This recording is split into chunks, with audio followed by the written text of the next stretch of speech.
Miren, alguien que esté en la página y me confirme si ya estamos transmitiendo, compañeros. Sí, señor. Bien, comenzamos Señor, entonces la transmisión. Estamos en vivo y estamos hoy nuevamente con, miren, nos confirma Mateo Vázquez que en efecto ya nos escuchan y nos pueden ver. Buenas noches, Mateo. Eh, Muy buenas noches para todos. Nuevamente reitero, hoy 8 de la noche del jueves 30 de julio comenzamos con nuestro segundo capítulo de su programa. Espero que favorito en algún momento, Línea de 5. Este programa está pensado para ustedes, está pensado también para nosotros y por nosotros para ofrecerles un espacio diferente, un lugar donde se puedan encontrar con algunas cosas que tal vez no sepan y afianzar tal vez otras que sí sepan y por qué no aprender un poco y más allá de aprender, generar una discusión, generar diálogo y generar conocimiento que nunca está de más. La línea que nos trae el día de hoy, nuestro deporte rey, nos va a llevar por líneas paralelas a que no puede abandonar el fútbol y esta vez vamos a hablar de identidades y vamos a hablar de clases sociales, un concepto algo escabroso, un concepto a veces mal utilizado y otras veces poco entendido, pero muy popular.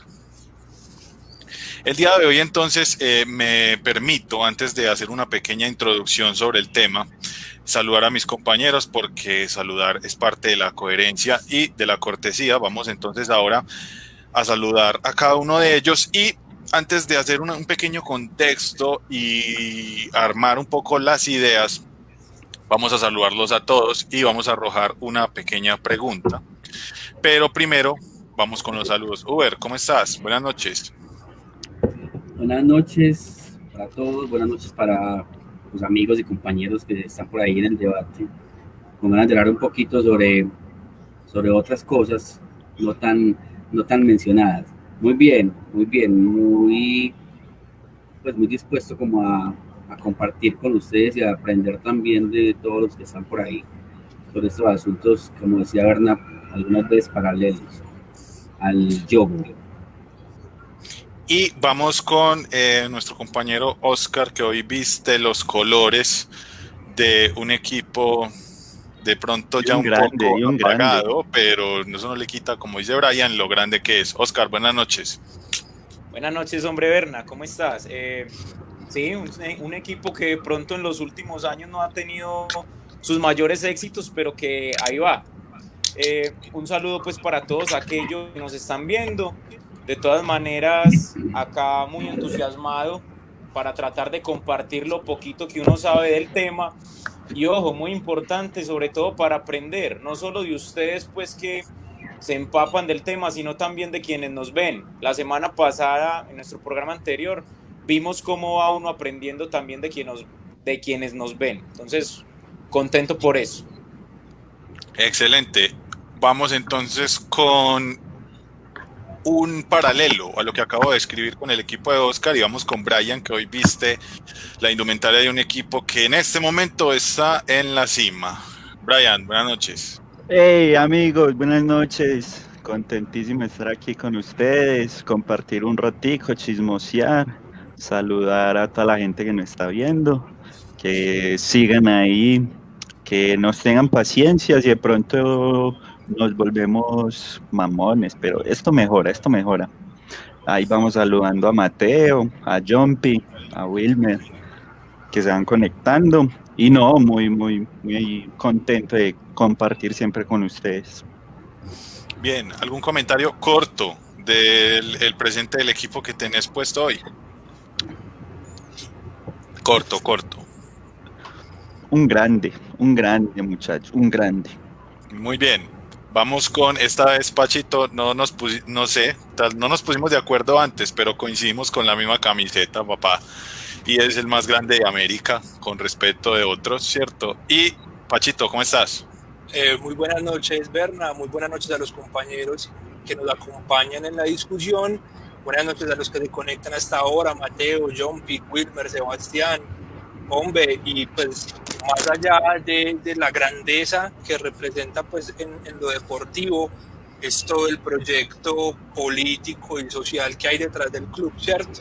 Todo lo que representa para una clase trabajadora, una clase baja del continente americano, porque me atrevo a pensar y a decir que trasciende las fronteras de la misma Argentina y es un fenómeno pues de Sudamérica. Excelente. Entonces ya con las buenas noches quiero darles a todos nuestros espectadores, ya alcanzamos 15 personas que nos están viendo, un saludo para todos ellos, uno para John Armando Pinzón, televidente fiel, ya es la tercera vez que nos acompaña, entonces un saludo ahí especial. Hubert en este momento tiene su rosca, mira ahí te pongo el comentario, Wilmer te da un saludo para todos, pero en especial para vos. Claro. Mi amigo Wilmer Vergara, Llano Grande, un abrazo. Hoy entonces nos une otra cosa, hace 8 días nos unía la tragedia, hoy nos une otra cosa más y es que hoy vamos a hablar de las clases sociales en el fútbol y por ahí mezclado también un poco de identidad, porque obviamente todos estos temas van en el mismo orden. El día de hoy, además, les comento a los que hoy nos están viendo y están allí, más los que se unirán más tarde, vamos a tener un pequeño concurso, puede ser, ¿cierto? Donde vamos a ir tirando fragmentos de una frase y con esta frase, el que la tenga armada al final nos la puede decir y el primero que la haga y salga su comentario al aire, le vamos a enviar un vaso o un mug o pocillo. Miren, ahí empieza a atravesarse la culturalidad, mug, ¿cierto? Pocillo, vaso, o sea, hay muchas formas que en este momento nuestro compañero Oscar está mostrando. Y nuestro modelo. Nuestro modelo, sí señor. No habían plata para más, entonces le tocó a Oscar. Y ahora él, asumiendo una fonética poética, nos va a leer qué dice detrás del vaso, Oscar. Pues hombre, no sé si tan poética, porque acá tenemos un poeta. De verdad que en alguno de los programas queremos escucharlo con el tema. Entonces dice, la frasecita es con mucho cariño, pues, de parte de Línea de 5. Decir que pagaron para ver a 22 mercenarios dar patadas a un balón es como decir que un violín es madera y trip y que Hamlet papel y tinta.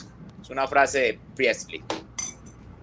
Muy bien, entonces al final ya sabemos los que estén allí y el que estructure primero la frase, o sea, el primer comentario que aparezca con la frase completa, le haremos llegar el pocillito o mug, que además tiene pues el logo del programa que ya se está haciendo un poco conocido poco a poco y que está allí pues en nuestra página de Facebook. Bien, ya entonces entrando en el tema, quisiera hacer una pequeña introducción y por ahí derecho nuestra primera recomendación para esta noche. Y es un libro que estuve leyendo hace poco y también para que mis compañeros, si de pronto no se han encontrado con él, es un libro que se llama La Era del Fútbol. Y este libro está escrito por Juan José Sabrieli y es un escritor argentino donde hace un recorrido histórico por medio del fútbol y cómo este va entrando a nuestra sociedad y va asumiendo un papel tan importante dentro de estas mismas sociedades. Y en un capítulo donde él comienza a tratar precisamente el tema de hoy, este capítulo se denomina Entre las élites y las masas. Y a diferencia de la creencia de muchos populistas, el fútbol no tiene origen en el pueblo. El fútbol, de hecho, es un deporte que surge a partir de las clases altas, porque el fútbol, pues en sus orígenes es inglés, ¿sí? Y allí empieza a tener alta popularidad. Pero lo que nos expone Sabrieli en este apartado es que el fútbol se empieza a enfrentar entre dos partes de la sociedad, una de ellas que son aquellos que tienen tiempo, que son los de clase alta acomodada, y los que no tienen tiempo porque tienen que estar trabajando, que él denomina lumpen.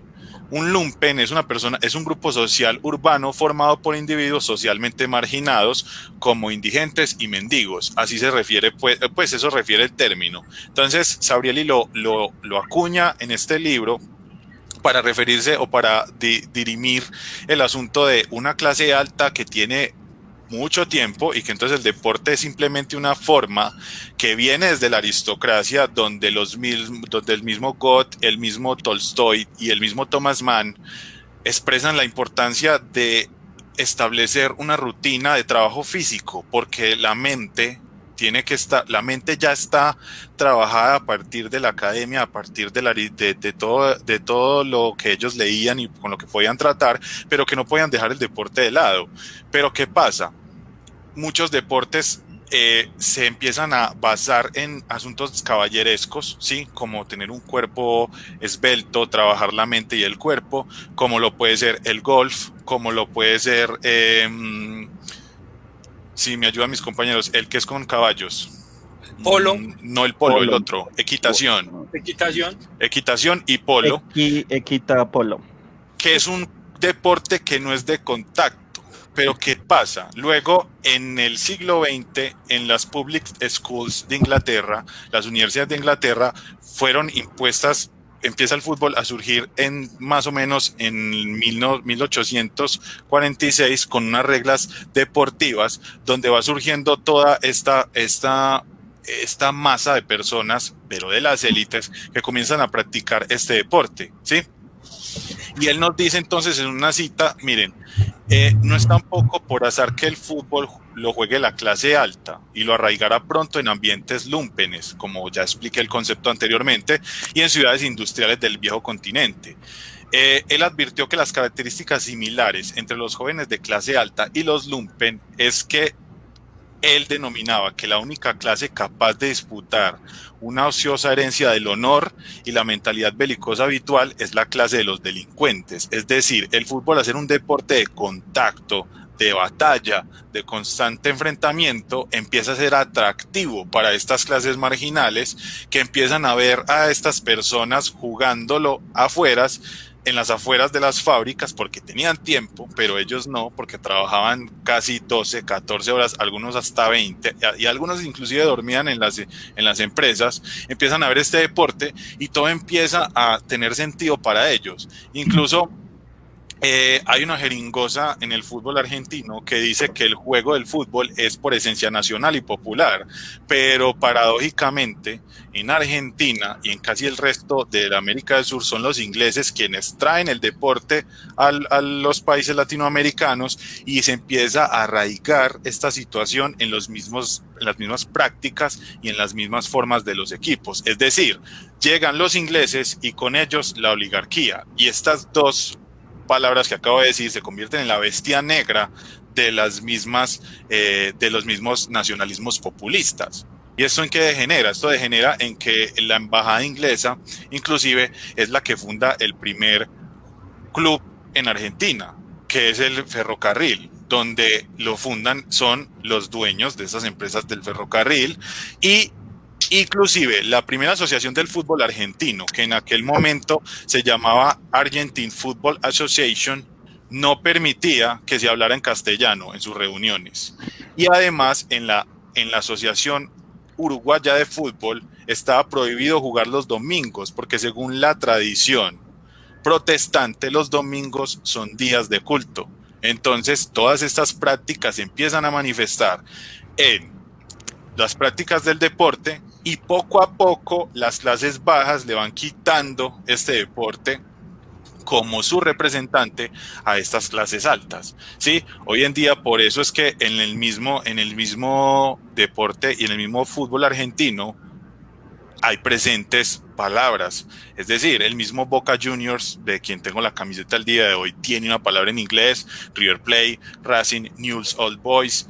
Y además los argentinos tienden a expresar bastante en inglés las expresiones del fútbol, es decir, offside, forward, centro, foul, mientras que tal vez, como vamos a ver más adelante, en Colombia esto no se da. Nosotros sí nos expresamos más fuera de juego, fuera de lugar, saque de banda, saque de meta.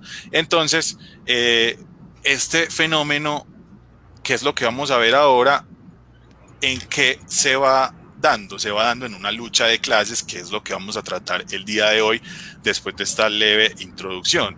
Además, para terminar, el primer club y legendario equipo de Argentina, el Alumni surgió fue de un colegio aristocrático inglés.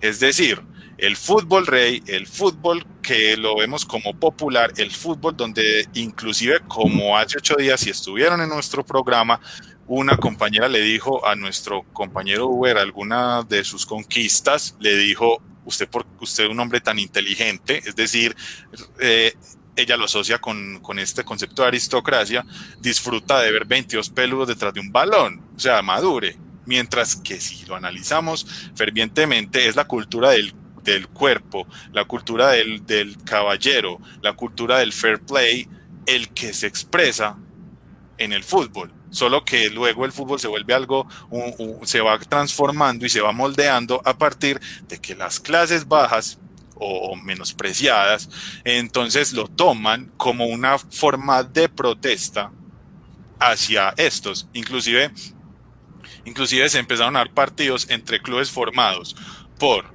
personas de clases bajas que armaban clubes contra personas pertenecientes a las grandes sociedades. Y es así como el fútbol empieza a transformarse en esto y es el deporte aceptado tanto por la clase alta como por la clase baja e incluso el mismo enfrentamiento entre los mismos. Entonces, para despedir esto y pasar a la otra parte, un pensador llamado Panzeri, que cita nuestro autor, el que estoy llevando a cabo con la era del fútbol, dice: el muchacho de la calle está en constante entrenamiento para el fútbol, en su constante necesidad de esquivar los riesgos y las leyes de la vida, propia del libertinaje callejero, mientras que el muchacho de su casa difícilmente tenga otro acceso al fútbol hasta no llegar a la cancha misma. Uno convive con la picardía, el otro con el orden, y el fútbol no es precisamente orden en el sentido académico de la expresión, es mucho más desorden, mucho más que orden es picardía, siendo que es arte imprevisto. Entonces, con esta cita donde vemos cómo el asunto se da aquí y no vamos lejos, porque ahorita que tratemos a Colombia, el fútbol se vuelve una alternativa para salir de la pobreza, mientras que para el que es de clase alta se vuelve una práctica deportiva para trabajar el cuerpo, así de simple.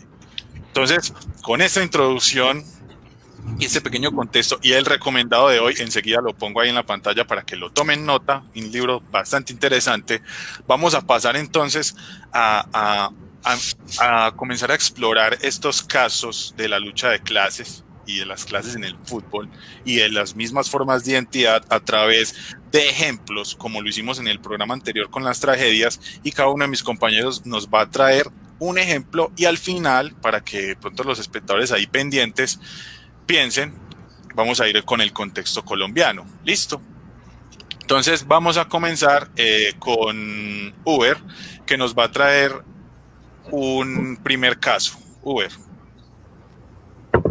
Bueno, pero antes yo pienso que es importante para los que nos están viendo empezar con la primera pista para la rifa del pocillo. Recuerde que sí, estoy muy pendiente de las pistas. El sorteo va a ser armar una frase con 3 pistas que nuestro amigo Bernardo va a decir. Entonces, Bernardo, por favor, empieza con la primera. Bueno, recordemos que en la dinámica, gracias Uber por la ayuda ahí, la primera, recuerden que es una frase, ¿sí? Entonces, la primera parte de la frase es el fútbol. Listo, la repito una vez más, el fútbol. Así comienza la frase para participar por el premio. ¿Listo? Ahora sí, listo. Uber. Bueno, listo, ¿verdad? Bueno, entonces, el asunto es muy complejo, como vos lo decías. Hay que partir, inclusive habíamos hablado si partir o no del concepto como tal de clases sociales, a lo cual pues yo les ponía ahí brevemente que el asunto de clases sociales también nace casi que paralelo al nacimiento del fútbol, pues esa categorización que se le da a la sociedad y que empieza, porque nosotros no podemos decir que los equipos nacen, ¿cierto?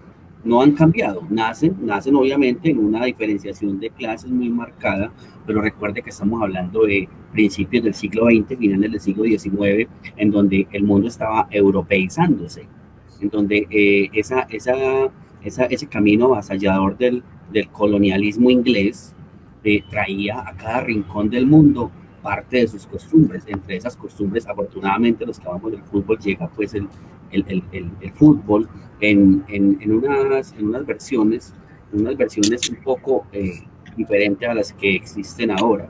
Entonces, las redes sociales siempre han sido una especie de estrategia o de herramienta social para categorizar y pues hayan ido cambiando a medida que se ha ido avanzando en el tiempo. A unos porque les da pena decir que son pobres, entonces se meten a la clase media, y a otros porque les da miedo decir que son ricos, se quedan en la clase media. Entonces, el asunto es bien complejo, ¿cierto?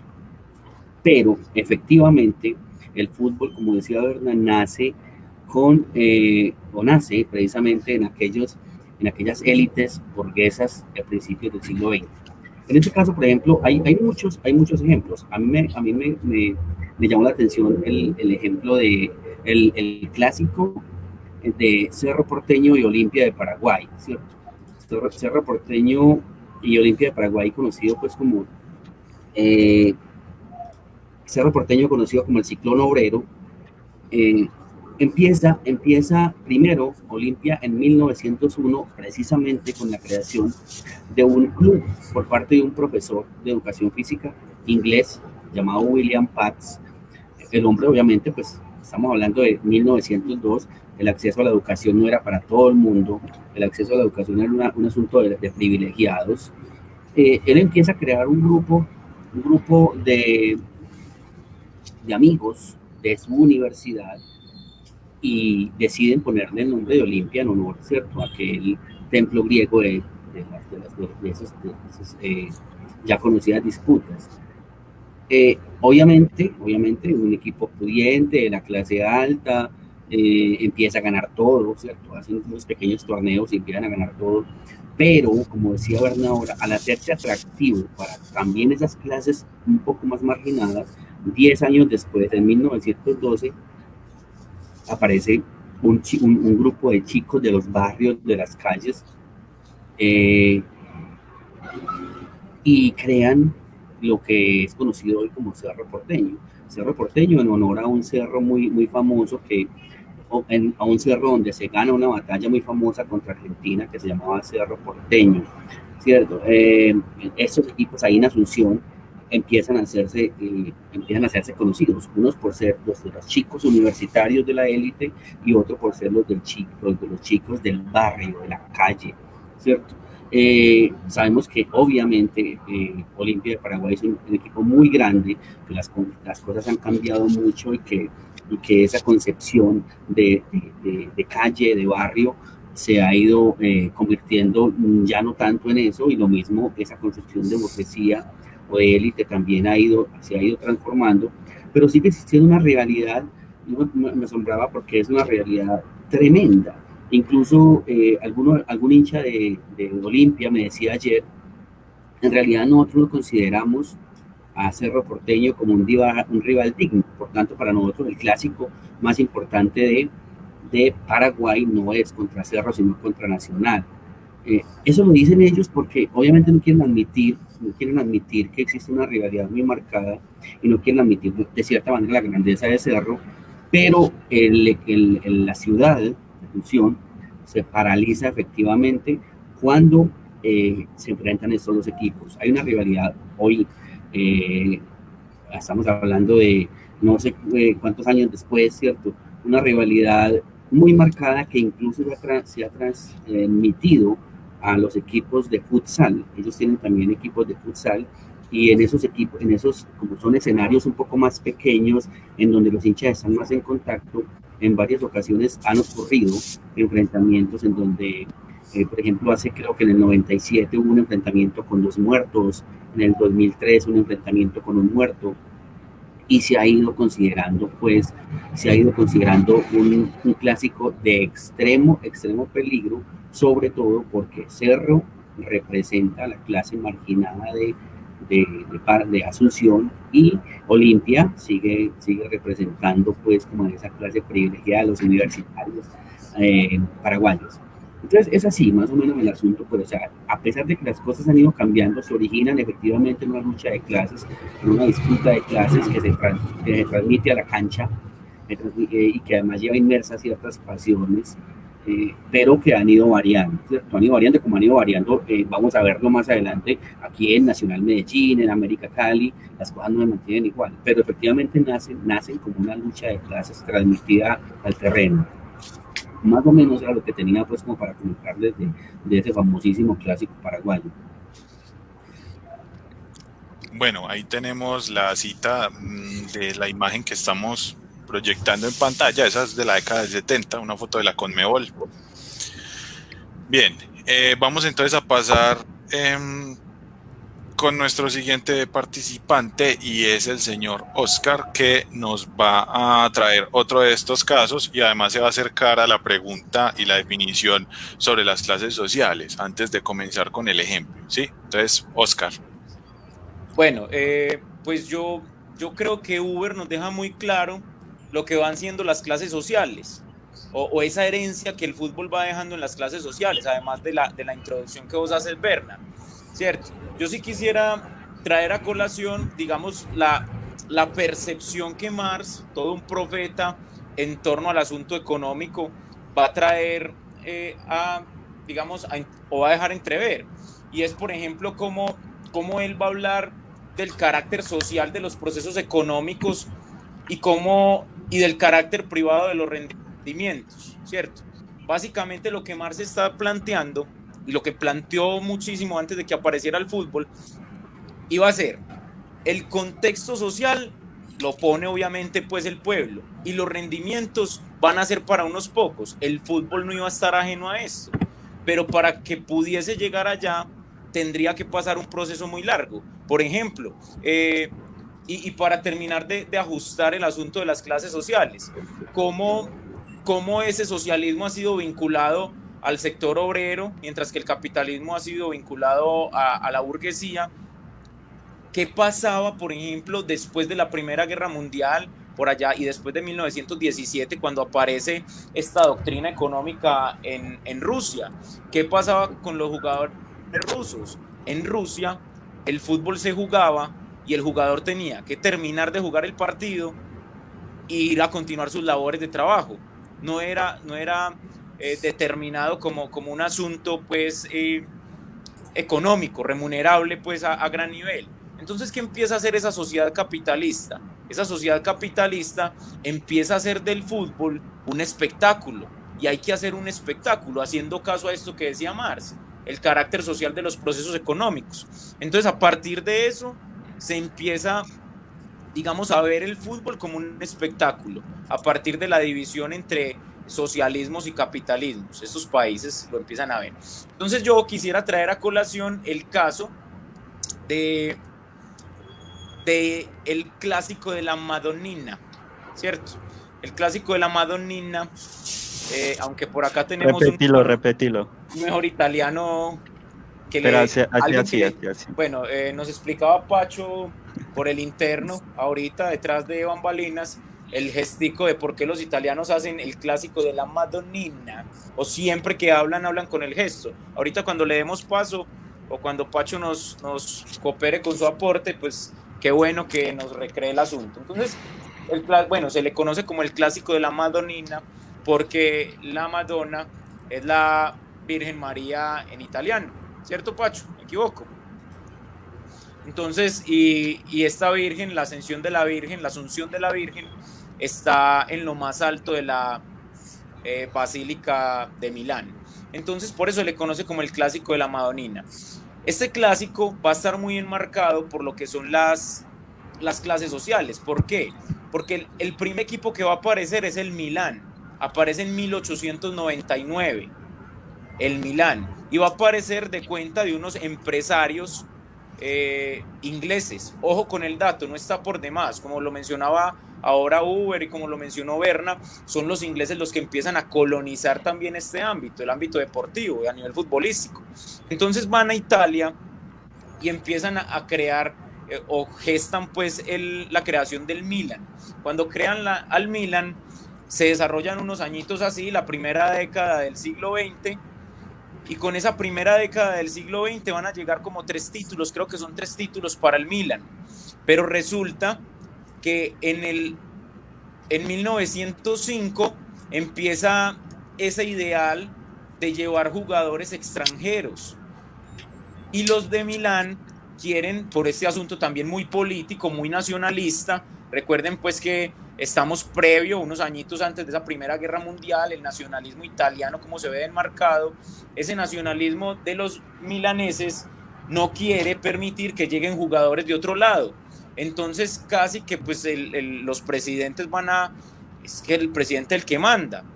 Montamos jugadores extranjeros y finalmente 44 militantes del equipo se van, arman rancho aparte. Apenas salen del equipo, lo van a nombrar, los nuevos dirigentes van a nombrar al nuevo equipo el Internazionale de Milán, ¿cierto?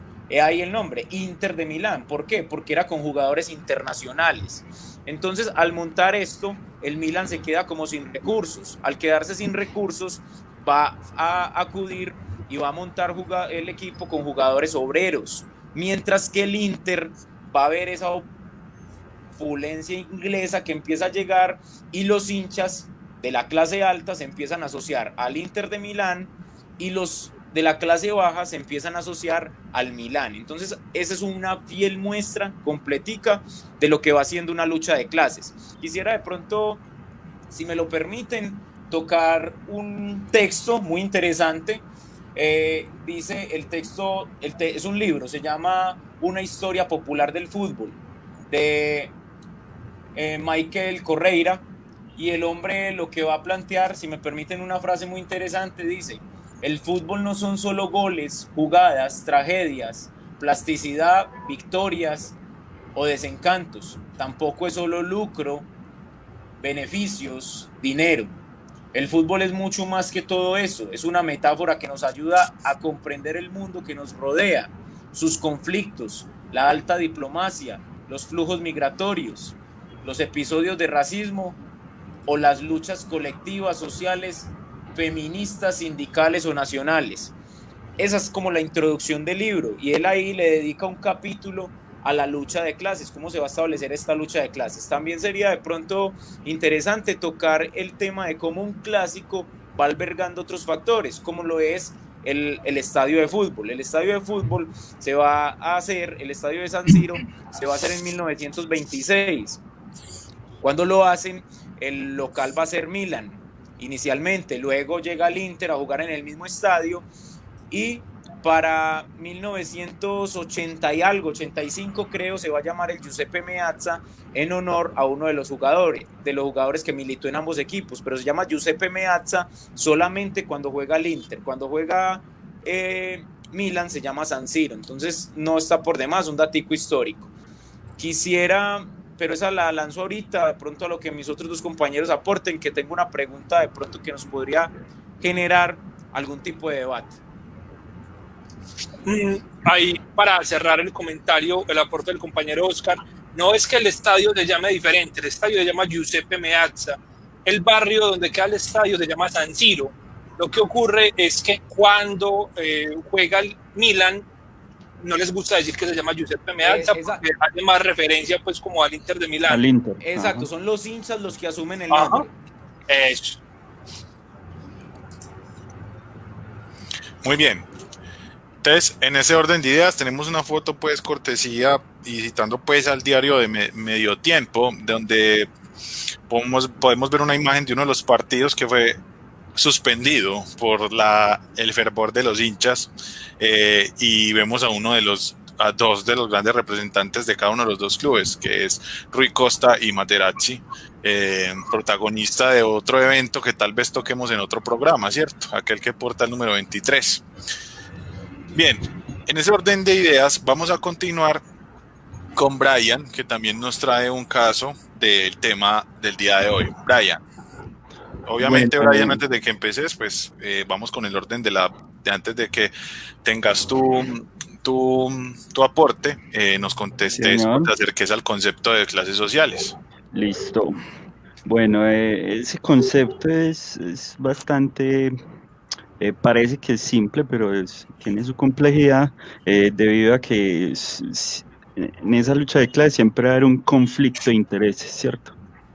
Entre unos que se denominan dominantes, explotadores, clase burguesa, lo acuñó Marx, ¿cierto? Clase burguesa contra otros que no tienen pues como esa posibilidad, los explotados, los dominados, ¿cierto? Entonces, en esa relación de conflictos han surgido varios hechos históricos, ¿cierto? Bueno, y antes de que Brian continúe con su aporte, vamos con la segunda parte de la frase de la dinámica que estamos llevando hoy. Y la segunda, no voy a recordar la primera porque la idea es que vamos sí, que estén atentos, que estén atentos. Es la única religión. Repito, solo una vez más. Es la única religión. ¿Listo? Para los que están atentos ahí. Seguimos, Brian, ahora sí. Listo, entonces es ese conflicto entre los dueños de un territorio, de los modos de producción, contra los que tienen la fuerza de trabajo, ¿cierto? A eso se refiere el concepto de lucha de clases. Listo. En la intervención mía en la noche de hoy se va a ubicar en Brasil, ¿cierto? Brasil también es un país futbolero, ¿cierto? Que ha tenido mucha historia a nivel de clubes y a nivel de selección, pues ni se diga. Muy futbolero. Y en la ciudad de Sao Paulo, no es ajena a este fenómeno, tiene varios equipos. Y hay un derbi, un clásico bastante llamativo en la ciudad, que es entre el Corinthians, o también llamado Altimao, y el Palmeiras, ¿cierto? Voy a hablar un poquito más o menos de los dos equipos y luego paso a lo del clásico. El Corinthians se funda a inicios del siglo XX, 1910 más o menos, por un grupo de obreros, de trabajadores obreros, ¿cierto? Por ese tiempo había un club inglés que estuvo de gira allá en Brasil que se llamó Corinthians Football Club, y cuando estaba de gira por allá por Brasil, estos obreros toman como la iniciativa de seguir, de formar un equipo, y toman el nombre de Corinthians gracias a ese equipo inglés. Hay una frase que acuñó el primer presidente, el primer duro del equipo de Corinthians, que decía: el Corinthians será el equipo de la gente y la gente es la que va a ser el equipo. Como ya mis compañeros lo han dicho, el fútbol en sus inicios ha sido de gente pudiente, de gente de la élite, ¿cierto? Y los más pobres arañaban cositas y practicaban su fútbol pues como muy a su manera. Entonces estos locos, estos obreros se dieron pues como a la tarea de formar ese club, y junto con otros compañeros, coleguiñas, se dieron pues como en eso. Del Palmeiras también más o menos en 1914 se dio su fundación por un grupo de italianos, una comunidad italiana que moraba allá en Brasil, en Sao Paulo, y formó el equipo que en sus inicios se llamó el Palestra Italia. Sí, fue el Palestra Italia, y fundado pues por... Y una curiosidad es que el uniforme del Palestra Italia tenía los colores de la bandera de Italia, cosa que después de la Segunda Guerra Mundial se les obligó a cambiar el nombre, y los colores pues, de su indumentaria.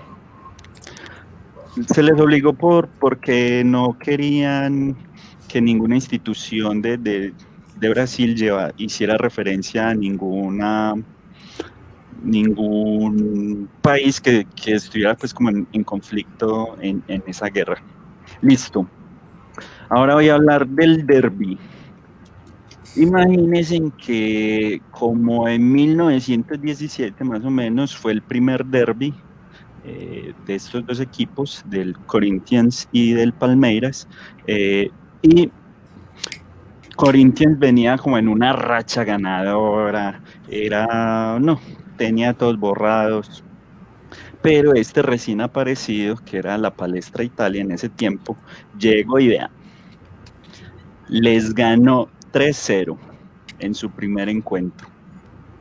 Luego, como al segundo o tercer encuentro, los jugadores del Corinthians estaban almorzando, todos tranquilos, todos parchados por allá.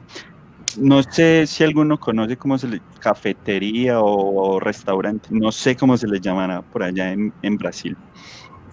Pero en todo caso, estaban almorzando y pasaron los del equipo del Palmeiras y cogieron dice la historia, no me consta, no estuve ahí, yo en ese tiempo ni siquiera existía. Dice la historia que cogieron un hueso y escribieron en una pared donde los jugadores del Corinthians estaban almorzando que el Corinthians es sopa de pollo para el Palestra. Desde ahí que empezó la rencilla, estos manes cómo nos van a venir aquí a decir esas babosadas, este equipo que fue formado por gente que tenía su modo, su platica, cómo nos van a venir aquí a zarar así el parche. Y desde eso, hermano, se armó el derbi, que tiempo después se vino a conocer con el nombre de O-Derby, el O-Derby. Así lo bautizaron. En cuestión de títulos van como muy, muy parejos, pero el Palmeiras, por aquí tengo el dato, se le proclamó campeón brasileño del siglo, porque ganó al menos una vez todas las competiciones nacionales que disputó. ¿Cierto?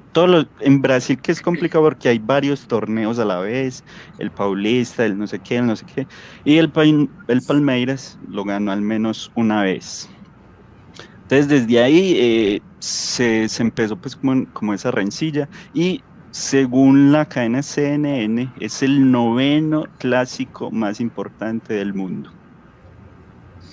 Muy bien, importante en algún momento de pronto retomar esa lista, ¿cierto? De los clásicos más importantes del mundo, para ver qué tal aparece por ahí todo esto.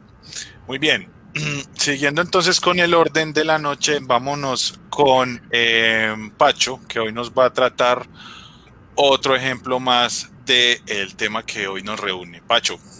Vale, antes de continuar, pues, o mejor, antes de dar inicio pues como a lo que traigo para ustedes, es importante que recordemos que el Corinthians es un equipo que, más allá de ser un club deportivo, es una sociedad que maneja el capital de varios movimientos obreros en la ciudad de Sao Paulo.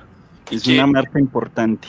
Ajá, y que de cierta forma este Corinthians, en especial con Sócrates, este jugador brasileño, en los años 70, 80, va a liderar el movimiento en contra de la dictadura en el Brasil, por parte de los movimientos obreros allá en el Brasil.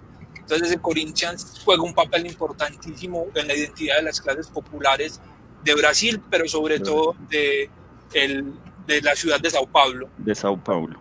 Frente a Boca Juniors, River, considerados por todos el clásico más importante de la historia, más allá por las figuras, que en cuestión de figuras está por debajo de otros clásicos europeos, es por todo lo que se moviliza alrededor de esto, ¿cierto? Vimos nomás la final de la Copa Libertadores de hace algunos años, todo el montón de inconvenientes que tuvieron para poder desarrollarse. Resulta que, a diferencia de muchos de esos otros derbis o clásicos, esto es un conflicto barrial, si se quiere, ¿cierto? Los dos son los equipos más grandes y tradicionales de la ciudad de Buenos Aires.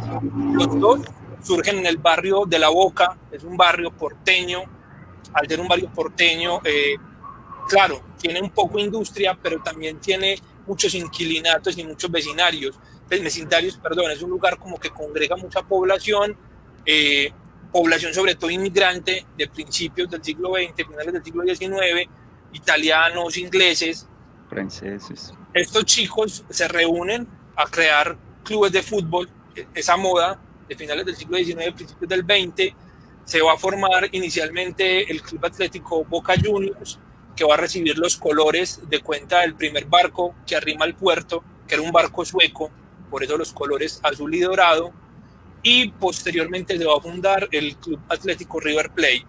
A pesar de que el River Plate surge en el mismo barrio, digamos un barrio popular, un barrio obrero de la ciudad de Buenos Aires, River va a sufrir como una transformación y se va a ir ubicando en un lugar diferente. Primero se va para el barrio de Palermo, uno de los barrios más prestantes de la ciudad de Buenos Aires, y por último va a terminar en la ciudad o mejor, en el barrio de Núñez, un barrio emergente de clase media alta, huele delicioso, unas condiciones totalmente diferentes.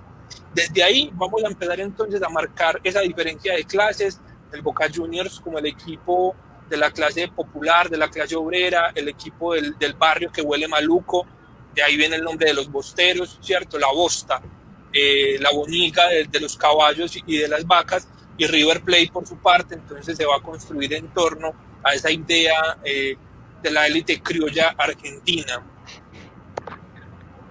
Es tan marcado este cruce que lo veíamos hace 8 días, desencadenó la tragedia de la puerta número 12, pero además es todo lo que significa a nivel internacional. Yo creo que es de los partidos, junto con Real Madrid y Barcelona, que todo el mundo está en la expectativa. Cuando hay un partido, sea de la Liga, sea de Copa Libertadores, siempre hay como una tensión ahí.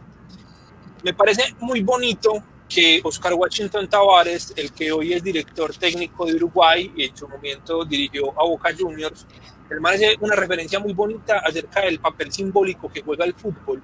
Ese papel simbólico, él lo dice que Boca Juniors le da a sus hinchas lo que la vida no les ha dado.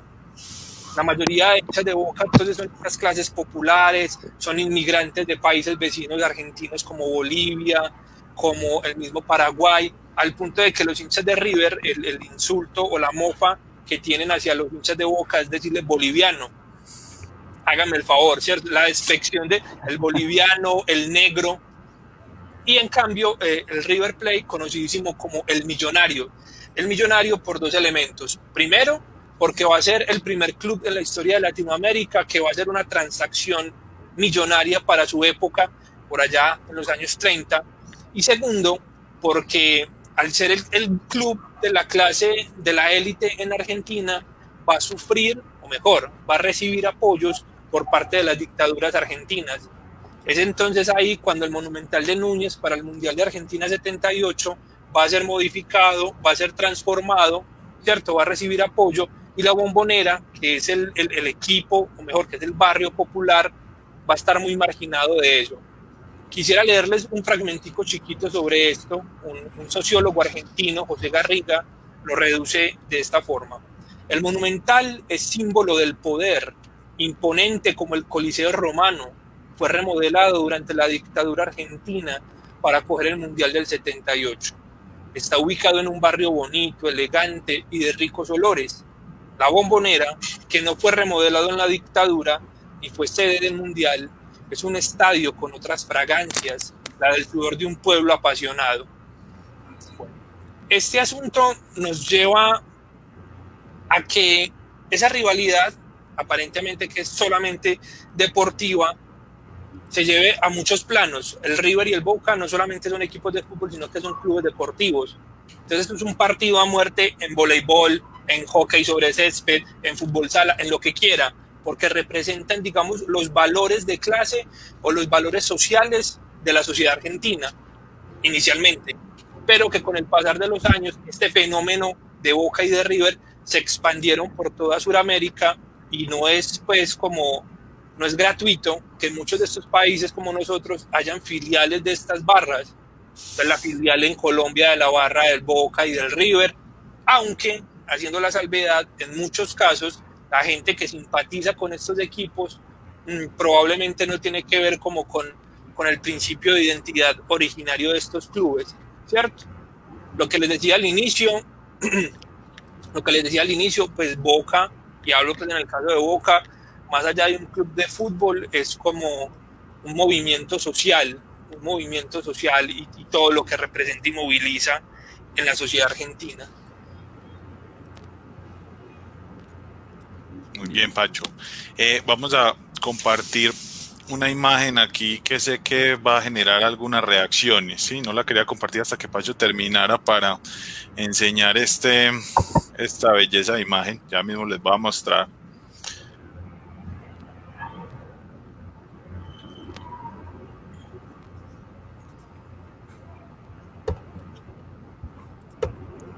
Esta, Pachito, mira. No veo. Diego Armando y Francescoli. Enzo Francescoli. No, equivocados, no es Francescoli. ¿Es quién? Para todos los televidentes, esta es la foto. Aquí voy a poner la citica porque no nos pertenece. Esta es Pasarela. Bueno, excelente. Y este aporte, y que sea Pasarela, porque en este libro que escribe Maradona, Cómo ganamos el Mundial del 86, la crítica que le hace a los valores que representa Daniel Pasarela en la sociedad argentina. Es más, es sino usted coger un álbum Panini donde aparezcan las fotos de un club y de otro. Entonces usted ve a los jugadores de River bonitos, impecables, zarcos, una cosa deliciosa, ¿cierto? Los de Boca, el Cata Díaz, Tevez, gente fea, gente de color, ¿cierto? Es muy poquito el jugador de color que usted ve en River, por ejemplo, ¿cierto? Claro, entonces vos ves la estética de lo que es el Boca Juniors y lo que representa, y la estética de lo que es el River Plate, y son dos cosas totalmente opuestas, que se traduce también en la forma de juego. Forma de juego del equipo River Plate, entonces tradicionalmente del juego limpio, del toque-toque, y el juego de Boca Juniors con papa y yuca, con garra, que eso habla también de identidad de clase, ¿cierto? Hay una imagen. Dale, Oscar. Hay una imagen donde Pasarela está presentando a Ramón Díaz como técnico, y esos dos ahí montados, eso es la opulencia, la más fiel figura de la opulencia en pasta. Es muy, muy curioso, en relación con lo que dice Pacho. Que sigue a nosotros que estamos pues en el ejercicio de la docencia a diario, ¿cierto? Y que nos encontramos con muchachos que son curiosos. Es muy bacano también incluir ese asunto del fútbol en la enseñanza, por ejemplo, no solamente de la historia, sino de otros temas como el racismo, como la xenofobia, como la lucha de clases y todo eso. A mí, por ejemplo, me preguntan con frecuencia los muchachos por qué en Argentina casi no hay negros, sobre todo en River Plate, ¿cierto? Porque River Plate, eso es una política del club, es una política de la federación. ¿A qué se debe? Que, por ejemplo, en Italia vemos jugadores de color, en Alemania, en Francia, bueno, en Francia ya sabemos que abundan, sabemos por qué, pero en Argentina no, ¿cierto? Y sobre todo en River. Entonces, y es una herencia la selección. Es que en la selección el más negro que ha jugado es el Cata Díaz. No es pues, muy negro, pues, pero... O el negro Ibarra, lo que le dicen negro Ibarra, pues. Le dicen al negro Ibarra que es un morenito, tipo Pacho, pues. Imagínate. Donde pongan a Jerry Mina a jugar allá, no. Bueno, y muchachos, Sánchez. Y siguiendo con esto, miren, ahí les compartí una del Diego y Pasarela, pero entonces vámonos con una más actual, ¿sí? Para el deleite de nuestro compañero Oscar, que además muestra lo que estamos tratando. Esa que les tengo es esta, miren. Bueno, muchachos, mientras tanto. Y para no alejarnos mucho del tema, ese asunto de esa diferencia tan marcada de clases, que originariamente se entiende pues como el nacimiento de los clubes a partir de una idea de burguesía o de proletariado y todo ese sinfín de conceptos, en realidad persiste hoy en día. O sea, en realidad, por ejemplo, el hincha de Boca se siente del pueblo y el de River se siente de élite. No sé si eso cabrá, pues. Mira, Uber, y si nuestro director eso se ha ido transformando, eso se ha hecho más cómodo cada vez. Uber, Sí, Con relación a eso, quería yo plantear una discusión acá entre todos y de pronto a todos aquellos que nos están viendo en este momento. Daniel Mancilla, Cristian, Jerónimo, un saludo para él, un excelente estudiante y muy buena persona. Que El le caso ponga es que, asistencia, Pachito, a Pero Cristian. Cristian y Mancilla son, vea, solo marca Berrini, lo mejor. entonces mire, hombre Uber, yo quería poner a discusión y acá también pues a los que nos están siguiendo, la siguiente pregunta, porque yo creo que todo este asunto de la identidad a partir de las clases sociales, como vos lo planteás, se ha ido perdiendo. Yo no sé hasta qué punto, de pronto en Argentina Boca y River, Newell's y Rosario, o sea, son varios clásicos en Argentina que pues, por lo pasional del fútbol allá todavía se sigue viviendo, pero no sé si en el mundo un pelado hoy en día, yo qué sé, un clásico que es muy, muy de las clases sociales, Liverpool, Manchester, no sé si un pelado todavía hoy en día se identifica con eso, como lo estás diciendo, ¿cierto? Entonces, yo Oscar. eso se lo adjudico Uber, yo particularmente se lo adjudicaría, pero tirémoslo a pregunta. ¿Creen ustedes que el responsable de que se pierda esa identidad, si es que así lo considera, puede llegar a ser ese el neoliberalismo y el consumismo? Oscar, mire, yo le voy a responder Este algo que Oscar pienso. Qué pena, Brian. tiró la bomba. A mí me parece que esa diferenciación de clases en el fútbol no se ha ido perdiendo. Lo que pasa es que ha cambiado de lugar. Ya no es un asunto de clubes, sino un asunto de ubicación, ¿cierto? Ya es un asunto de tribuna, porque para nadie es un secreto que las clases siguen de verdad muy marcadas. Ahora, lo que pasa es que ya esos que se consideran la clase o la crema innata del fútbol se ubican en Occidental, en el caso de Medellín, y los que nos consideramos del pueblo nos ubicamos en tribunas populares, por eso se llaman tribunas populares. Entonces yo pensaría que eso ya ha dejado de ser un asunto de clubes y se convirtió más en un asunto de lugares, de ubicaciones. Pienso yo, pues, no sé qué pensarán, porque la idea es que también los que están escuchando el programa y quieran opinar nos digan. Bueno. Pero sigue siendo un asunto de clases, claro. Bien, antes de sacar la imagen, Pachito, ahí para apoyar. ¿Quiénes están ahí? ¿Tevez y? No, ese es Guanchope. Juanchope. Bien, les estaba tirando ahí una trampilla a ver si estaban concentrados. Eso, se ve a la Bernal. actualidad. Es diferente a ver la foto que vimos de Diego y Pasarela. Claro, No, entonces vea se da lo mismo. La contextura, entonces usted se pone a ver a Guanchope Ávila, tiene los dientes más tren.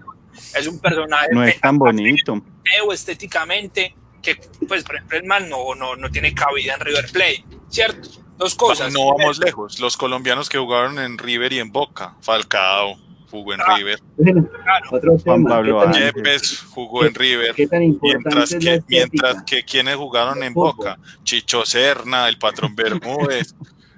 Oscar Vamos Córdoba. por eso. Exacto. Bueno, dos cositas de acá, y qué pena ahí, Uber, ya te doy la Fran palabra. Fabra. Daniel, tíranos ese dato del nombre del jugador. Él nos dice que hay eso iba a hacer Pachito. Ajá, que ahí te interrumpo. Vamos a, para que todo el mundo lo vea. Buen dato ahí. Daniel nos tira este datico, pero nos deja con la inquietud, porque si bien hablamos de fútbol, no somos los eruditos. Así que Daniel nos dice: el jugador más negro que ha jugado en Argentina lo hizo a mediados del siglo XX y ganó una Copa América. Claro, ¿Quién es ese jugador? Hay un jugador del Mundial del 86, compañero de Maradona, también, que jugaba de volante, también de un color más bien así como mesticito como el mío, no sé, el caso de Riquelme, pero negro en la Argentina, pues cierto, uno no recuerda. Bueno, lo que estábamos conversando, lo otro, güey madre, se me fue la paloma. Estamos hablando de la pregunta on fire que nos tiró aquí Oscar. Claro, sí, listo. ¿La recordás o la recordamos? Total, ya, vea. Oscar, tírala otra vez para que de pronto los televidentes no se pierdan el hilo, Pachito. ¿Cuál era? Mira, el asunto radica en lo siguiente. La pregunta solamente de Oscar. El negro compañero. ¿Será? No sabía eso. La identidad, ojo, desde las clases sociales se ha ido perdiendo de cuenta del consumismo y el neoliberalismo. Totalmente se ha ido perdiendo porque, por desgracia, a los que nos gusta el fútbol, más allá de todo el fenómeno del marketing, pues no podemos negar que el negocio del fútbol se comió la estética del fútbol, se ha comido parte de la ideología en el fútbol. ¿Qué ocurre? Que puede que en los lugares nativos de estos equipos, por ejemplo en Manchester, Liverpool, lo que pueda significar para la gente de allá siga siendo un asunto de clases, pero ahora a nivel mundial, por ejemplo, voy a poner un caso muy concreto, equipos como el Manchester City, el Paris Saint-Germain, como el Chelsea, equipos que no... Pancho, ahí te quiero meterla con un concepto y yo quisiera decirles carangas resucitadas. Entonces, Pues, con todo respeto. equipos que no sonaban para nada a nivel internacional, pero que les inyectaron capital, que entonces ahora $4. claro, entonces ya todo el mundo es hincha de esos equipos porque ganan, por esa idea triunfalista, pero que esa identidad que uno en su momento, a ver, les voy a poner un ejemplo, del equipo del país de uno que uno es hincha, es una cosa muy sencilla, pues es el amor de la vida de uno, es un asunto de identidad con el barrio, con la familia, pero los otros clubes con los que uno va simpatizando son una construcción política y estética que uno va haciendo.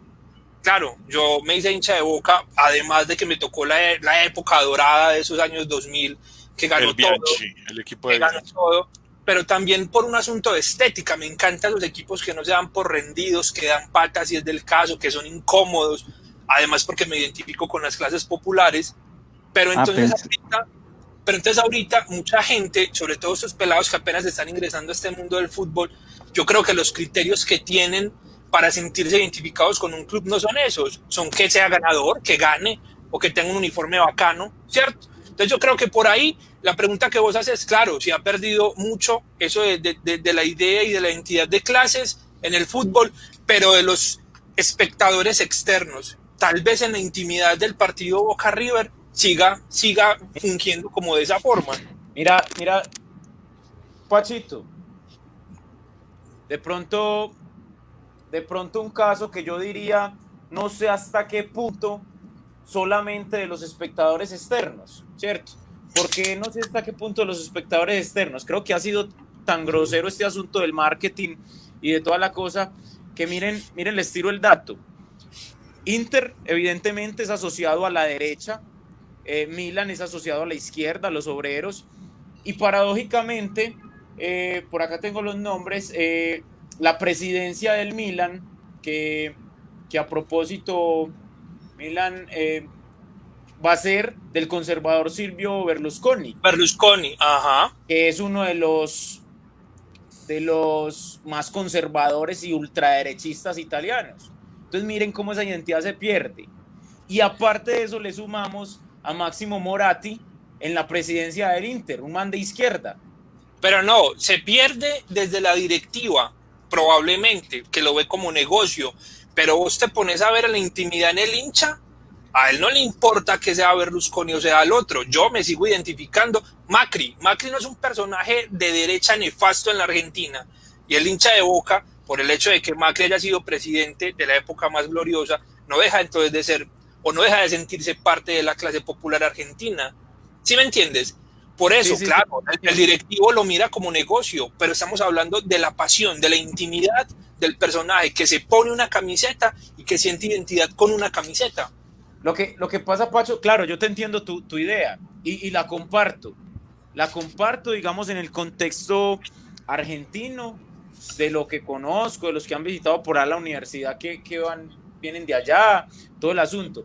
Pero no sé, a lo que yo me refiero es que no sé hasta qué punto un pelado de 15 años de las filas del Inter o del Milan, o lo que hablamos estos días del partido Rayo Vallecano Real Madrid o de Manchester, un pelado de 15 y 16 años asuma todavía esa herencia. Yo creo que se va relacionando con lo que pasa acá en Colombia. Un pelado, ¿por qué se hace hincha de Nacional, de América, de Medellín?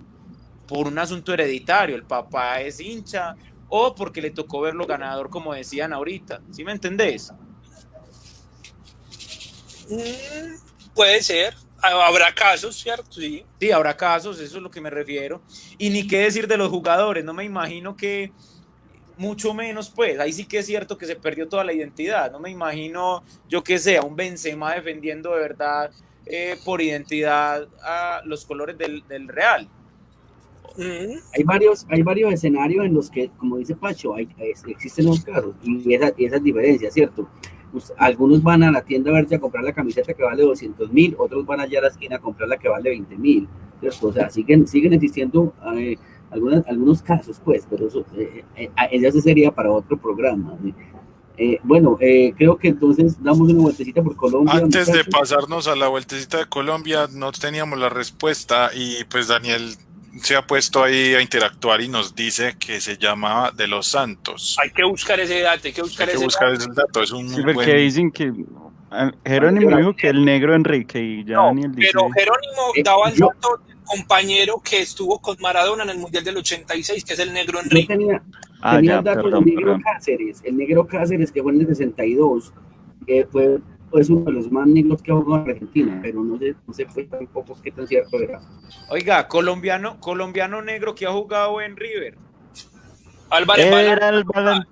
Ay, Álvarez Carbonero. Balanta. Álvarez Ha tenido Balanta. muchos. Y ahí viene, jugó como 4 partidos y lo máximo le pegó un tiro en el palo. Es uno de mis grandes referentes. Pero jugó más que Kirlan Viviesca en el River. O que Edwin Congo en el Real. Edwin Congo en el Okay, Real James Madrid. Rodríguez. No, James sí ha jugado algo. Bueno, ¿qué tal es? Marcela nos tira Miren, A ver, ahí está, a la tiro el Morita, un dato. saludo ahí a la Morita. Marcela Mora, por fin nos saca de la duda, muchachos, no la teníamos. Lo leo. Alejandro Nicolás de los Santos fue un futbolista argentino goleador en las décadas de 1920 y 1930, que se destacó en el Sportivo Duxot, el Porvenir, Huracán y la selección argentina. Ah, Ahí bien. está. habrá que buscar. Tenemos el dato. Sebastián Morita. Álvarez Buscar también nos fotos de él. recreaba Gracias, a Morita. Carbonero. Carbonero en el River, sí, señor. Un paquete del River, sí, Un señor. paquete de eso en Gerson el sí, señor. González también jugó en el River. Bueno, ya. Y no, y Yepes Bueno. hizo historia con el caño que le hizo Román. Pero vea Que que lo Yepes celebran también todavía. es bonito. Sí, por eso jugó en River. Bueno. Bien, vamos entonces a pasar, como decía Uber, tomando la palabra, aunque ya iba a ser el corte de Uber, tranquilo. Vamos a irnos al contexto colombiano. Listo, vamos a irnos al contexto colombiano, a mencionar algunos casos, pues el que más tenemos cerca y que ahorita lo vamos a mencionar, pero vamos a dar unos ejemplos así rápidamente, ¿sí o qué? Entonces, vamos a tirar la tercera clave antes de pasar al fútbol colombiano, ¿sí? Porque igual tenemos los espectadores y ya llevamos un tiempo allí dipartiendo. Entonces, vámonos con la última parte. Y la tercera, o el tercer fragmento de la frase es que no tiene ateos. Repito, que no tiene ateos. ¿Ya? Ahí están, ya las dije todas, entonces el primer comentario que salga allí va a estar atento mientras conversamos. El primer comentario que salga, entonces se va a llevar el souvenir que tenemos preparado para con la ellos. frase completa. Con la frase completa, obviamente, claro. Mientras tanto, vamos entonces a entrar en el tema. Yo voy a estar pendiente, tranquilos muchachos. Vamos a hablar del contexto colombiano. Empecemos con una pregunta para no ir mencionando unos por unos. Vamos a tocar 3 puntualmente. ¿Qué les parece? Vamos con un Cali América, ¿cierto? Vamos con un Millonarios Santa Fe y finalmente vamos con Medellín Nacional. Y ya tenemos entonces el ganador y es el señor Daniel Mancilla, que dice, el fútbol es la única religión que no tiene ateos. Este es nuestro ganador del día de hoy. Solo Ferrini, papá. Bien. Daniel, estamos en la jugada.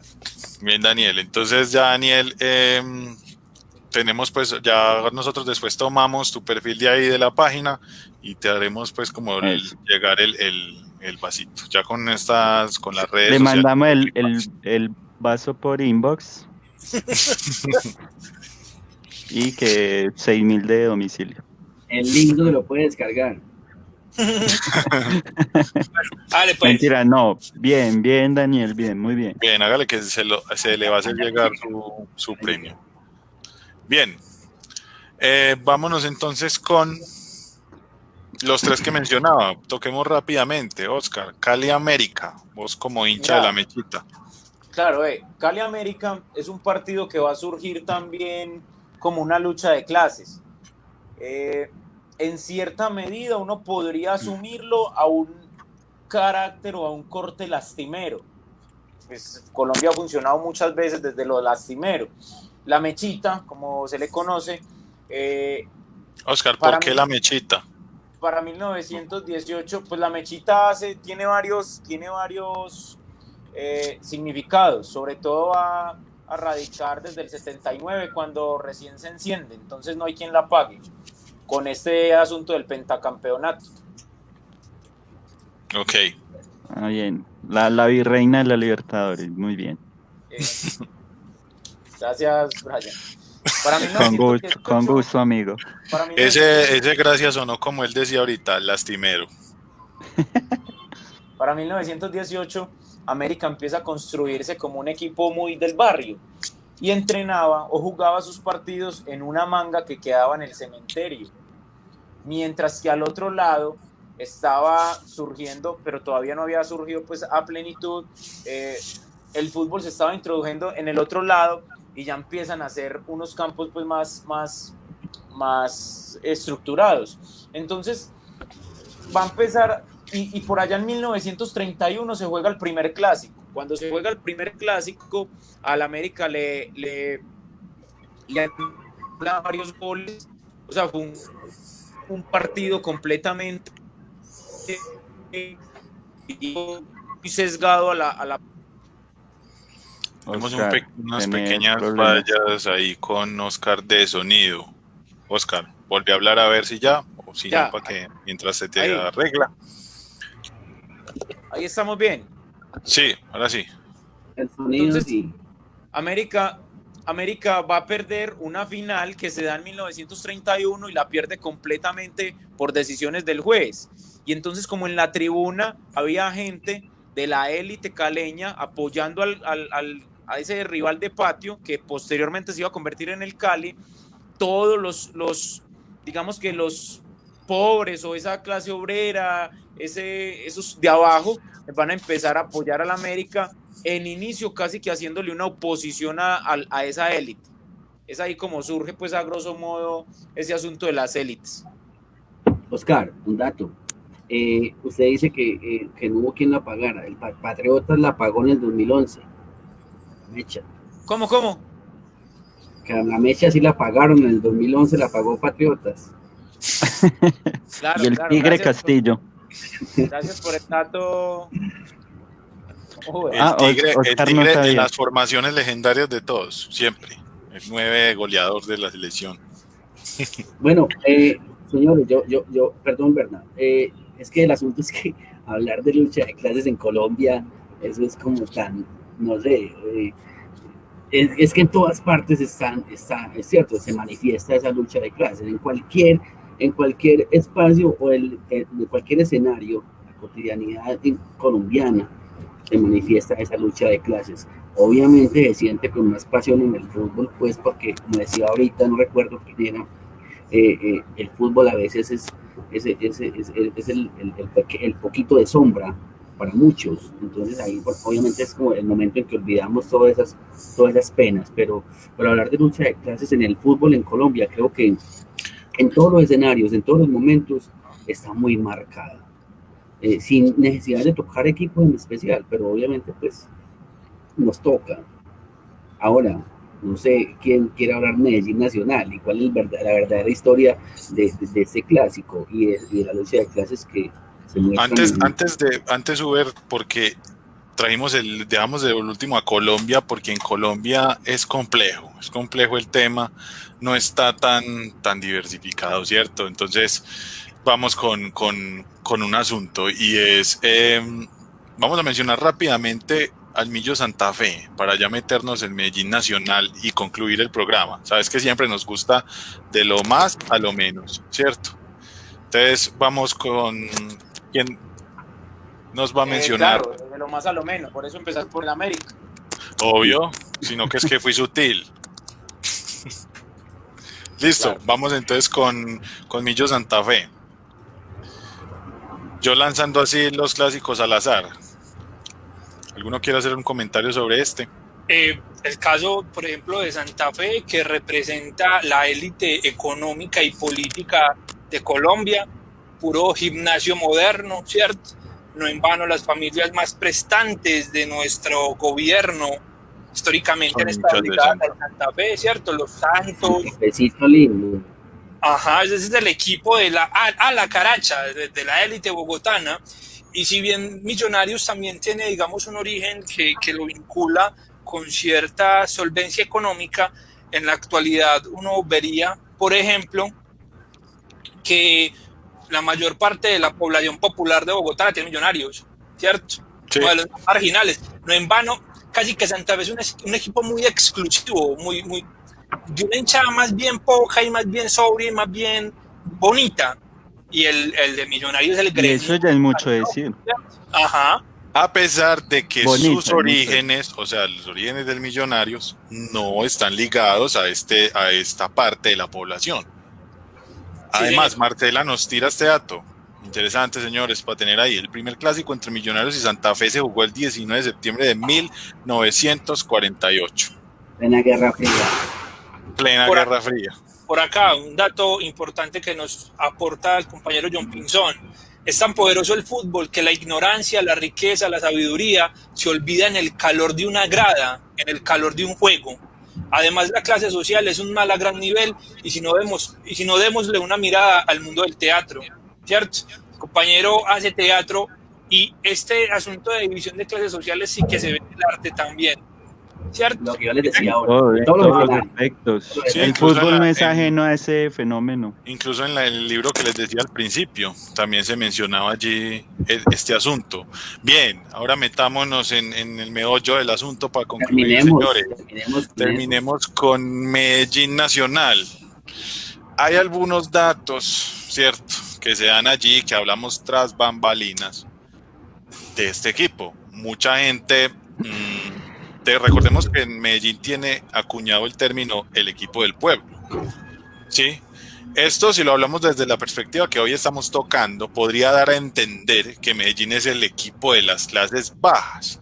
Pero ¿será esto así? Entonces, por eliminación nacional, ¿es el equipo de las clases altas? ¿O qué pasa allí? ¿Sí? Recuerden que no estoy aseverando ni afirmando nada, simplemente haciendo algo así como desde la etimología de las expresiones, al decir el equipo del pueblo.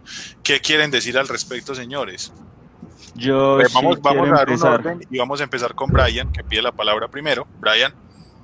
Bueno, no es de desconocer que el Deportivo Independiente Medellín en su inicio lo fundó gente de plata, ¿cierto? Y además aquí no, si bien no solo existía el Independiente Medellín, existían pues otros equipos, pero debido a que se empezó a tener logros importantes, Medellín empezó a obtener mucha hinchada, ¿cierto?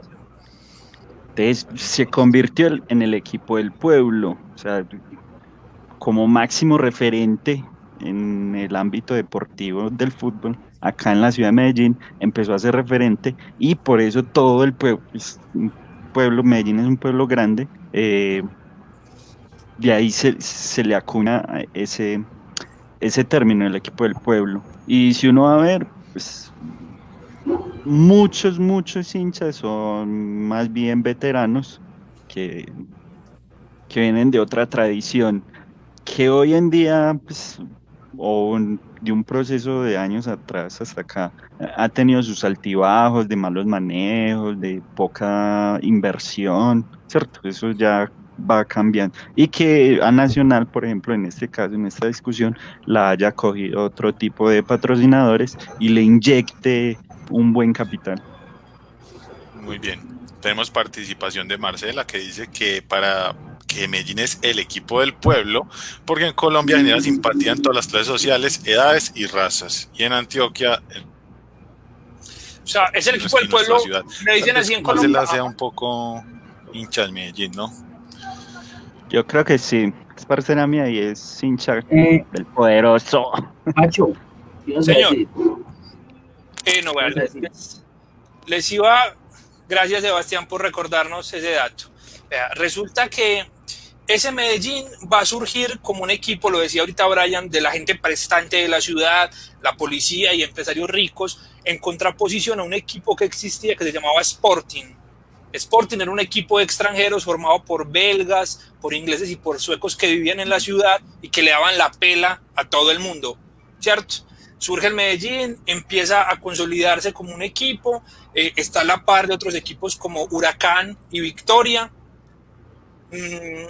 En torno, por ejemplo, al uniforme de Medellín hay una historia que Medellín iba jugando de diferentes pueblos de Antioquia en el periodo de la violencia y que el rojo y azul tiene que ver en parte con esa conciliación entre lo liberal y lo conservador, ¿cierto? Pero son esa infinidad de mitos que se van creando en torno pues a los clubes. Por su parte, Nacional, quien creyera, pensando solamente desde la actualidad, en sus inicios era un equipo, es más, tenía hasta el nombre de una fábrica, el Unión Indulana, ¿cierto? Era un Ahí equipo, nos participa nuevamente nuestro ganador Pacho.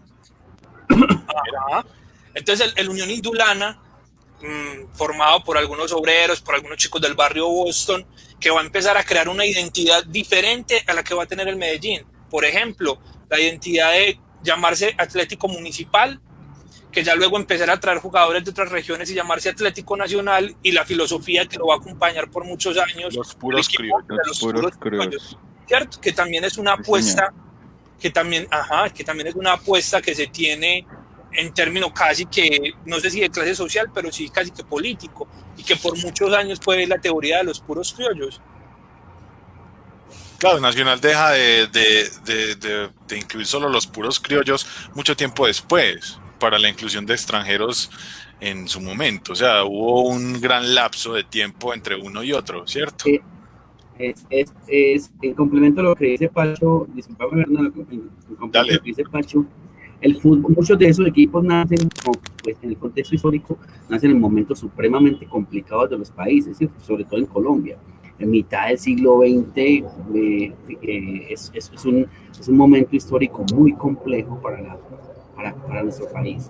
Entonces, inclusive algunos, como fueron adquiriendo cierta popularidad, utilizaron eso o hicieron de ello una oportunidad para empezar a generar un poquito más de cercanía, de conciliación. Lo que pasa con el asunto del uniforme Medellín también pasó con el asunto de Cerro Porteño. En Paraguay, con los colorados y los negros eran colores rivales, y ellos unen esos colores como un simbolismo para decirle al país, para decirle al pueblo, mire, pueden estar unidos, ¿cierto? Podemos trabajar de la mano, podemos hacer de la diferencia algo bacano. Y así ha pasado durante esta total, se ha aprovechado el fútbol para eso. Casualmente, el Medellín nace por allá en el 30, creo que es. No, en el 13. En el 13, perdón, en el 13. Imagínense, en ese asunto, pues, se ha visto que los equipos que eran mayor, crear un club en ese momento no era nada fácil, necesitaba de un buen aporte de capital. Entonces, casualmente, los equipos que hemos hablado, y entre más viejos han sido los creados por gente pudiente.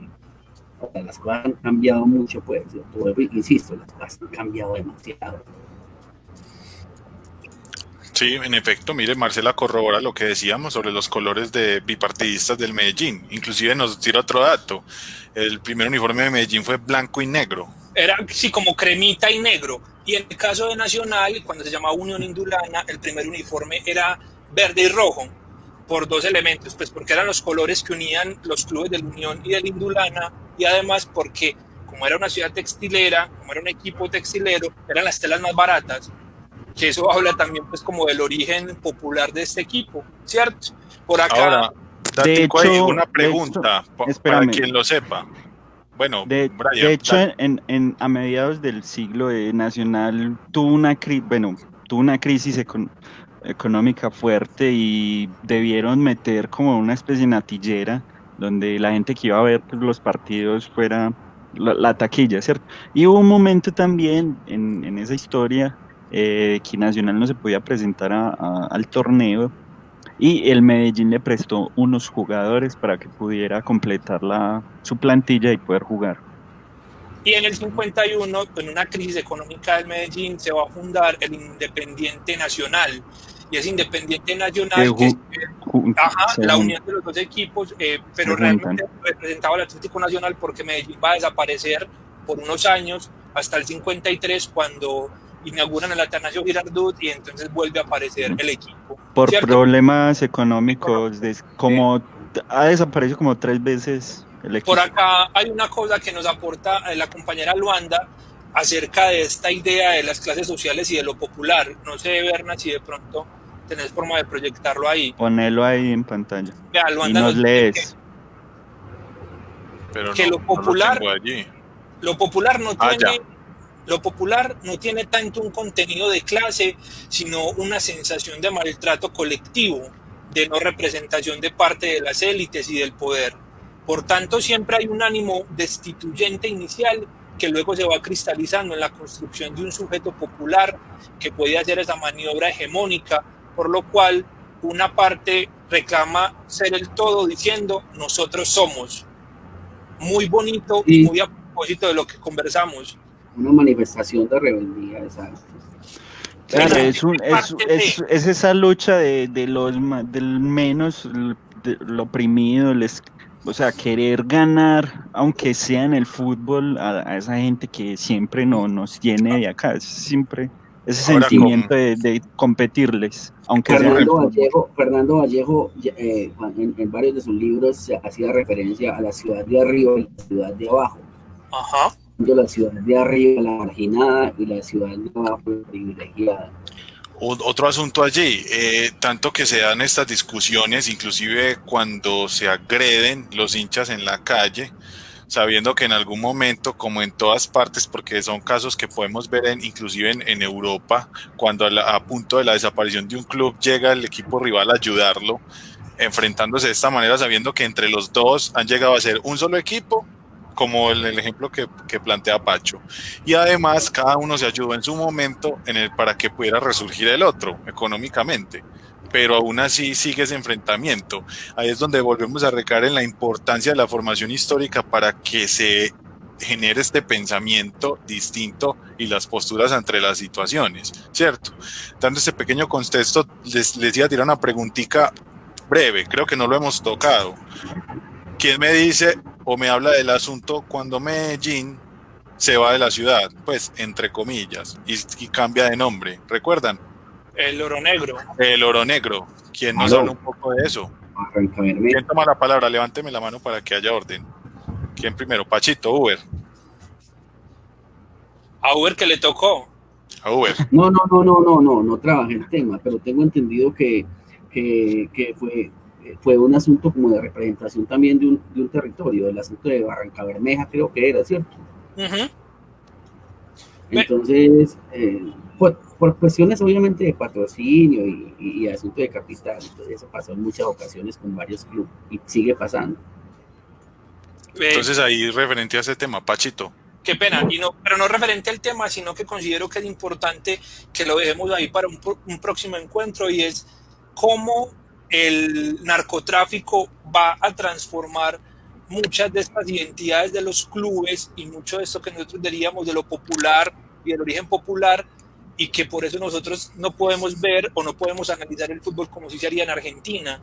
En Argentina, que es más un asunto barrial, que es un asunto de identidad, acá no, acá es un asunto de triunfalismo, un asunto de la afiliación del más ganador, del triunfador, y que eso se lo debemos mucho al narcotráfico, en su irrupción en los 80, y eso explica, por ejemplo, cómo un personaje como Oscar, un tipo de provincia antioqueña, le gusta decir un equipo del Valle, con todo el además, por ejemplo, no tenemos este comentario. Pero que, por ejemplo, no tendría identidad, uno diciendo, vale, si entonces yo hablo que el fútbol es un asunto que me filia a un lugar, que me filia a un grupo, uno se dice entonces, bueno, pero entonces este man, que también tan paisa, hágalo como habla, y dice que es hincha del América. Eso claro, daría, mira, sí, eso daría fe otro grupo, a la pregunta que yo tiré ahora. Acabó el neoliberalismo y el consumismo con el asunto de la identidad. Acá tienen uno, sí, acabó. Oscar, eres una víctima del neoliberalismo, entonces. Y el consumismo. Berna, ¿me vas a dejar tirar un recomendado? Tírelo. Miren, ya que estamos hablando de la historia del fútbol y de la lucha de clases, quisiera recomendarles uno que está a la mano para todos, está en Netflix, se llama Un Juego de Caballeros. Y el eslogan lo tiran o lo publicitan como el día en que la clase obrera robó el fútbol a los ricos.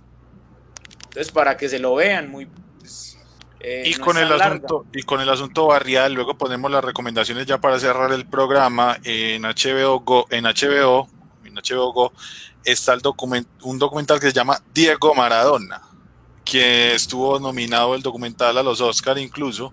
Es hecho por Emil Kusturica. Y Kusturica se mamó, pues qué pena la palabra, 250 horas de contenido revisándolo uno a uno. Así que el documental no tiene planos, es decir, no se filmó nada para el documental, es un puro recopilatorio de imágenes donde podemos ver, como lo dirían los argentinos, la caída de un dios.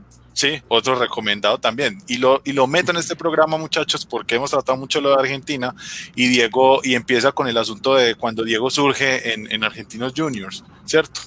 Entonces, para ya finalizar entonces el programa, vamos a dejar esos temas para otros momentos y sabemos que Nacional y Medellín siempre nos van a traer mucho de qué hablar y mucha tela para cortar, ¿cierto? Y bueno, y América también hay que meterlo porque tenemos que ser incluyentes en esta línea de 5.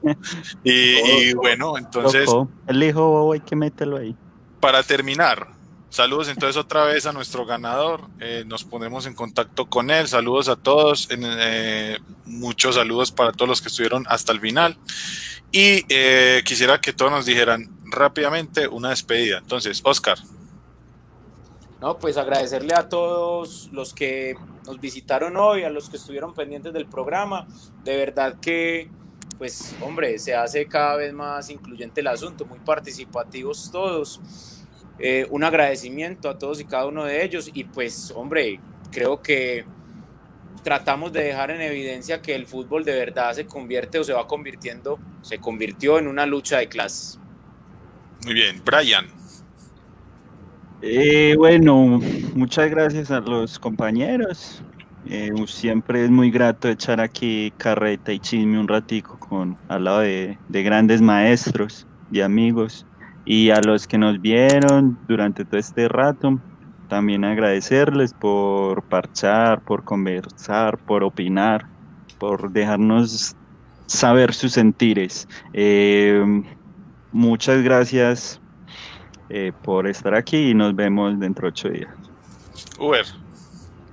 Sí, no, que no se vayan, esto se va a poner mucho mejor cada día y que este es un programa... Pues dentro de 8 días, porque hoy ya nos vamos. Cada vez se va a hacer mejor. O sea, es un programa que vamos a hacer entre todos, por eso vayan a la página, recomiéndenla, propongan, porque también pueden proponernos temas y hagamos que todo, ¿cierto? Que los temas sean un asunto de todo. Yo sé que esto día a día va a estar muchísimo más divertido. Sí, no, voy a poner un comentario de este señor que tal vez podríamos invitar alguna vez, ¿por qué no? ¿Cierto? Al viejo Michael. Y Pachito, saludos. ¿Cómo es que le dicen a él? ¿Cómo es que le dicen a él? Es un semidios. No, cuando venga por acá diremos su apodo. ¿Cómo es que le decimos? Bueno, cuando venga por acá. Pachito, saludo final. Pero saludo tiene que ver con oro. Para despedirme, quisiera leerles el fragmento de la entrevista muy cortica de lo que Espera, decía Pachito. Vale, señor. Miguel Mesa pregunta, ¿cada jueves el programa? Sí, cada jueves es el programa a las 8. Listo, que estén pendientes ahí. Un saludo también ahí a la Morita, que nos está viendo, a Michael, nuestro compañero, a Jumpy, a Luanda, a Miguel y a los demás.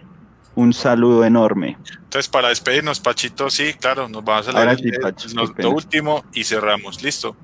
Creo que Boca les regala a sus hinchas cosas que no les da la vida, porque no es gente de los sectores privilegiados de la población argentina, y les dicen negros, bolivianos, esto y lo otro. Será porque en cuestión de fútbol no los pueden atacar por ningún lado, porque el club ha conseguido cosas importantísimas. Muchísimas gracias por acompañarnos y nos vemos. Gracias. Un abrazo. El texto fue antes de la Copa Libertadores, ¿cierto? Feliz día. estén muy bien. Feliz noche. Bueno, él la tiró ahí, pero ahí dejamos. Buenas noches a todos, cuídense mucho. Ey, no se pierdan dentro de 8 días. Chao.